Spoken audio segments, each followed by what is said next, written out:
തീരുമാനിച്ചു. ഒരിക്കൽ അദ്ദേഹം അമ്മാവന്റെ അടുത്ത് തനിക്ക് തിരിച്ചു നാട്ടിൽ പോവാൻ സമ്മതം ചോദിച്ചു. നീ എനിക്ക് വേണ്ടി ഒരുപാട് അധ്വാനിച്ചിട്ടുണ്ട്. അതിനു പകരമായി കൂടെ കൊണ്ടുപോകാൻ നിനക്ക് എന്ത് വേണമെങ്കിലും ആവശ്യപ്പെട്ടോളൂ, ലബാൻ യാക്കൂബ് നബിയോട് പറഞ്ഞു. പുള്ളികളുള്ളതും കറുത്തതുമായ ഈ വർഷം ജനിച്ച ആട്ടിൻകുഞ്ഞുങ്ങളെ എനിക്ക് വേണം, യാക്കൂബ് നബി പറഞ്ഞു. ലബാൻ അദ്ദേഹത്തിന്റെ ആവശ്യം സമ്മതിച്ചു. അതുകൊണ്ട് യാക്കൂബ് നബി സന്തോഷവാനായി. പക്ഷേ ലബാൻ അത്യാഗ്രഹിയായിരുന്നു. ലബാന് തന്റെ ആടുകളെ യാക്കൂബ് നബിക്ക് കൊടുക്കുന്നതിൽ താല്പര്യമില്ലായിരുന്നു. അദ്ദേഹം തന്റെ മക്കളോട് പറഞ്ഞു, പുള്ളിയുള്ളതും കറുത്തതുമായ എല്ലാ ആട്ടിൻകുട്ടികളെയും തന്റെ ആട്ടിൻകൂട്ടത്തിൽ നിന്ന് മാറ്റാൻ. യാക്കൂബ് നബി തിരിച്ചു വന്നപ്പോൾ തന്റെ അമ്മാവൻ തന്നെ പറ്റിച്ചതായി അദ്ദേഹം മനസ്സിലാക്കി. പക്ഷേ അദ്ദേഹത്തിന്റെ സൂത്രങ്ങൾ അദ്ദേഹത്തെ സഹായിച്ചില്ല. ലബാൻ യാക്കൂബ് നബിയെ പറ്റിച്ചെങ്കിലും പിന്നീട് പിറന്ന എല്ലാ ആട്ടിൻകുട്ടികളും കറുത്തതും പുള്ളിയുള്ളതുമായിരുന്നു. അതൊരു അത്ഭുതമായിരുന്നു. ഇത് കണ്ട് ലബാന് അത്ഭുതവും ദേഷ്യവും വന്നു. കാരണം എല്ലാ കറുത്തതും പുള്ളിയുള്ളതുമായ ആട്ടിൻകുട്ടികളെയും യാക്കൂബ് നബിക്ക് കൊടുക്കാമെന്ന് ലബാൻ വാക്കു നൽകിയിരുന്നു. ഒരിക്കൽ യാക്കൂബ് നബിയോട് തന്റെ രാജ്യത്തേക്ക് മടങ്ങാൻ അള്ളാഹു ആവശ്യപ്പെട്ടു. അദ്ദേഹം തന്റെ ഭാര്യമാരോടും മക്കളോടും തയ്യാറാകാൻ പറഞ്ഞു. ആ കൂട്ടത്തിൽ താൻ ആവശ്യപ്പെട്ട ആട്ടിൻകുട്ടികളും ഉണ്ടായിരുന്നു. എന്നാൽ പുറപ്പെടുന്നതിന് മുൻപ് അദ്ദേഹം ലബാനെ കാണാൻ പോയിരുന്നില്ല. കാരണം അമ്മാവൻ അറിഞ്ഞാൽ എന്തെങ്കിലും ചതി ചെയ്ത് അദ്ദേഹത്തെ അവിടെ തന്നെ നിർത്തുമോ എന്ന് അദ്ദേഹം ഭയപ്പെട്ടു. മാത്രമല്ല ആട്ടിൻകുട്ടികളിൽ നിന്നും തനിക്ക് ലഭിക്കാനുള്ള ഭാഗം തനിക്ക് ലഭിക്കില്ല എന്ന് അദ്ദേഹത്തിന് ഉറപ്പായിരുന്നു. അടുത്ത ദിവസം യാക്കൂബ് നബി തനിക്ക് അവകാശപ്പെട്ടതെല്ലാം എടുത്തുകൊണ്ട് ഹരാൻ വിട്ടു പോയി എന്ന് ലബാൻ മനസ്സിലാക്കി. ലബാന് ദേഷ്യം അടക്കാൻ കഴിഞ്ഞില്ല. അവർ അധിക ദൂരം എത്തുന്നതിന് മുൻപ് ലബാൻ ഒരു കൂട്ടം ആളുകളെയും കൊണ്ട് യാക്കൂബ് നബിയെ പിന്തുടർന്നു. യാക്കൂബ് നബിയെ പിന്തുടർന്നുകൊണ്ട് അവർ ഒരുപാട് ദിവസങ്ങൾ നടന്നു. ഒടുവിൽ അവർ യാക്കൂബ് നബിയെ കണ്ടെത്തി. നീ എന്താ എന്നോട് ഒരു വാക്കുപോലും മിണ്ടാതെ പോയത്? എന്നോട് പറഞ്ഞിരുന്നെങ്കിൽ നമുക്കിതൊരു ആഘോഷമാക്കി പിരിയാമായിരുന്നല്ലോ. എന്റെ പെൺമക്കളെ സന്തോഷത്തോടു കൂടി പറഞ്ഞയക്കാനെങ്കിലും സാധിക്കില്ലായിരുന്നോ? ലബാൻ യാക്കൂബ് നബിയോട് ചോദിച്ചു. യാക്കൂബ് നബി ലബാനോട് ഒരുവിധം കാര്യങ്ങൾ പറഞ്ഞു ബോധ്യപ്പെടുത്തി. മാത്രമല്ല ഒരാൾ മറ്റൊരാളുടെ കാര്യത്തിൽ ഇടപെടരുത് എന്ന തീരുമാനത്തിലുമെത്തി. അന്ന് രാത്രി അവർ ഖലീദ് എന്ന കുന്നിൽ ഒത്തുകൂടി. അവിടെ വെച്ച് അവർ ഒരു ഉടമ്പടി തയ്യാറാക്കി. ഇനി യാക്കൂബ് നബി അലൈഹിസ്സലാം ഹരാനിലേക്ക് വരില്ല എന്നും ലബാൻ തിരിച്ചും അന്വേഷിച്ച് ചെല്ലില്ല എന്നും അവർ കരാർ വെച്ചു. അവർ എല്ലാവരും ഒന്നിച്ച് ഭക്ഷണം കഴിച്ചു. അങ്ങനെ അവർ ഒരു പാർട്ടി നടത്തുകയും അവിടെ വെച്ച് അവർ ഇരുവരും അവരുടെ സ്ഥലത്തേക്ക് പോവുകയും ചെയ്തു.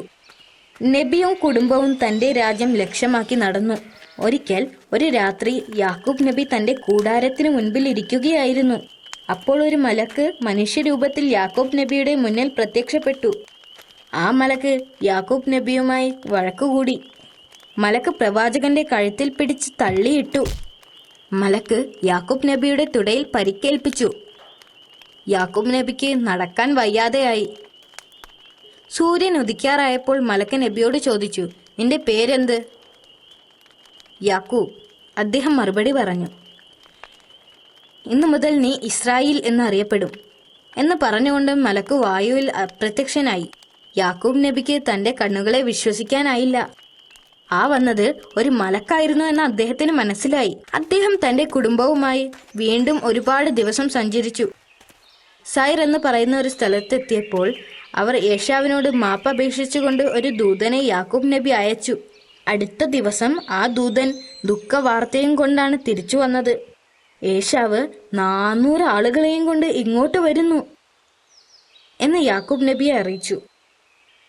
യാക്കൂബ് നബി ഭയപ്പെട്ടു. തന്റെ സഹോദരന് ഇപ്പോഴും തന്നോടുള്ള ദേഷ്യം തീർന്നിട്ടില്ല. അദ്ദേഹം അള്ളാഹുവിനോട് പ്രാർത്ഥിച്ചു. യാക്കൂബ് നബി തന്റെ സഹോദരന് വേണ്ടി ഒരു സമ്മാനം ഉണ്ടാക്കാൻ തുടങ്ങി. അദ്ദേഹം തന്റെ പരിചാരകരോട് 200 ഒട്ടകങ്ങളെയും 30 ആടുകളെയും കൊണ്ട് യാത്ര തുടരാൻ ആവശ്യപ്പെട്ടു. എന്റെ സഹോദരനെ കാണുമ്പോൾ അവൻ നിങ്ങളോട് ചോദിക്കും, നിങ്ങൾ ആരാണെന്ന്. അപ്പോൾ നിങ്ങൾ പറയണം, അദ്ദേഹത്തിന്റെ അടിമയാകുന്ന യാക്കൂബിന്റെ പരിചാരകനാണ്.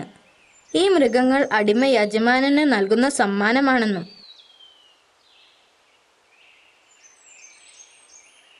അവർ പോയതിനു ശേഷം 2 ദിവസങ്ങൾക്ക് ശേഷം യാക്കൂബ് നബിയും യാത്ര പുറപ്പെട്ടു.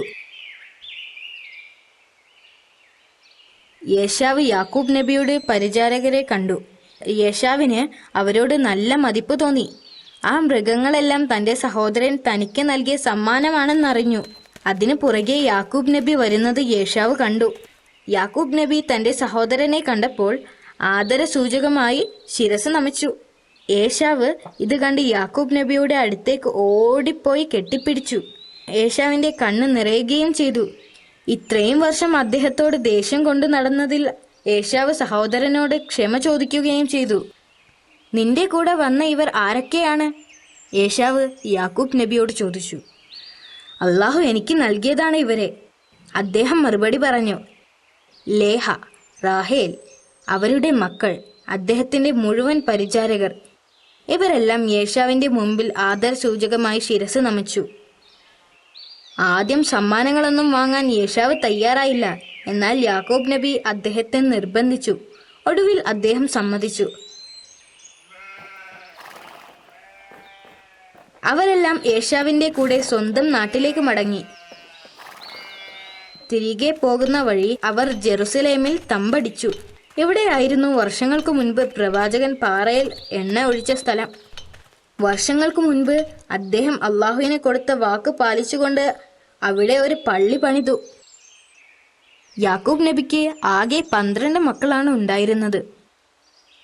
യൂസുഫ് നബി അതിൽ ഒരാളായിരുന്നു.